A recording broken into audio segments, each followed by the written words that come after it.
J'ai commencé à être chef d'entreprise à partir de 2013. Sur mon retour, j'habitais à Alger. Je suis remonté à Paris en 2013. On a commencé tout doucement, le groupe a commencé tout doucement avec une société dans le bâtiment, dans la rénovation d'intérieur spécifique de, on va dire, de luxe. Et ensuite, le groupe s'est développé. On a acheté deux restaurants, deux fonds de commerce de restaurants sur Paris, un à Boulogne-Billancourt et un à Paris 20e. Et ensuite, on a diversifié nos activités avec la société d'automobile. On a un garage automobile sur Boulogne-Billancourt également dans le 92, dans le département du 92, les Hauts-de-Seine.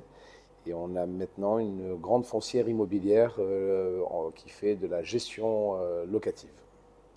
La diaspora algérienne s'organise déjà d'une façon efficace depuis presque 3 ans. Nous avons eu la chance de travailler avec un ambassadeur, en l'occurrence son Excellence M. Saïd Moussi, qui a réussi à rassembler toutes les forces vives d'Algérie à l'étranger, en l'occurrence en France, qui a réuni le maximum de personnes qui aiment leur pays, qui sont pour l'évolution et la mise en lumière de leur pays. Et depuis 3 ans à peu près, nous essayons de faire un travail collectif qui se base sur l'évolution de l'Algérie à travers les yeux des étrangers. Voilà. Et pour moi, l'Algérie n'a pas perdu d'influence en France, on a perdu du temps.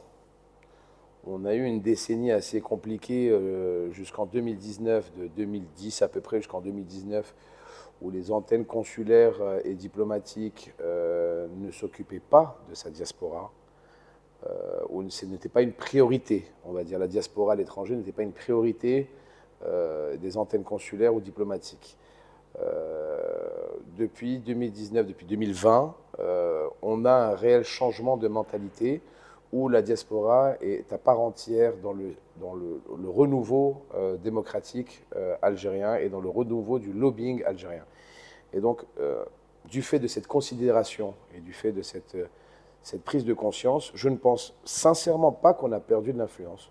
Oui, on a perdu du temps, c'est un fait, mais on n'a pas perdu d'influence parce que quand vous êtes la première force migratoire dans un pays étranger, vous avez une influence qui est certaine et qui est pérenne. Maintenant, il est évident que nous devons, nous, en tant qu'Algériens vivant à l'étranger, la diversifier, l'améliorer, la développer pour notre pays. Nous essayons de le faire tous les jours. Nous essayons, toujours en jouant collectivement, avec des forces administratives algériennes qui nous aident.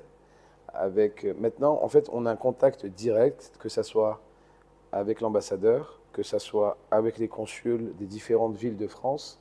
Moi, je parle là uniquement de la France parce que c'est là où je suis installé. Je ne peux pas vous parler d'autres pays européens, mais j'en suis sûr que le nécessaire est fait dans d'autres pays européens. Mais en France, vous avez une ligne directe avec les institutions diplomatiques, avec le centre culturel, pour justement essayer de rassembler les Algériens de France dans un but et dans une direction commune. Et ce travail n'était pas fait avant, malheureusement. Il a été omis, il a été mis de côté ou peut-être pas intéressant à certains égards par rapport aux personnes qui étaient à l'époque décideurs de la chose. Mais maintenant, justement, avec cette Algérie nouvelle, la diaspora a réussi à se remobiliser. Il y a plusieurs preuves de ça sur juste l'année 2024. On ne va pas aller de 2023 ou 2022, mais on a eu le succès de l'UNESCO.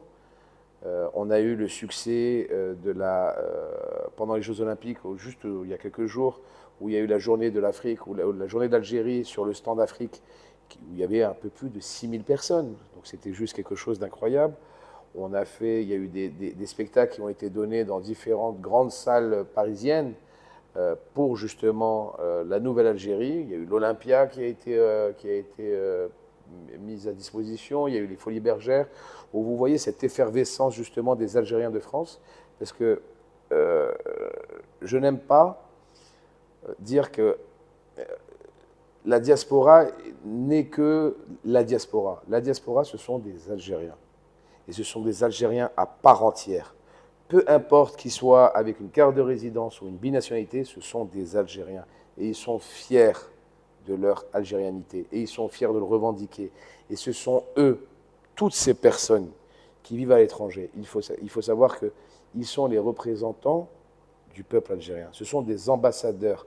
Chacun est un ambassadeur de son pays à l'étranger. Et c'est très important justement qu'ils aient cette idée dans la tête, qu'ils représentent notre pays. Peu importe à l'échelle de chacun, mais ce sont des représentants de notre pays. Et quand on se rencontre, quand on se retrouve, c'est toujours une très, très, très, très, très belle fête.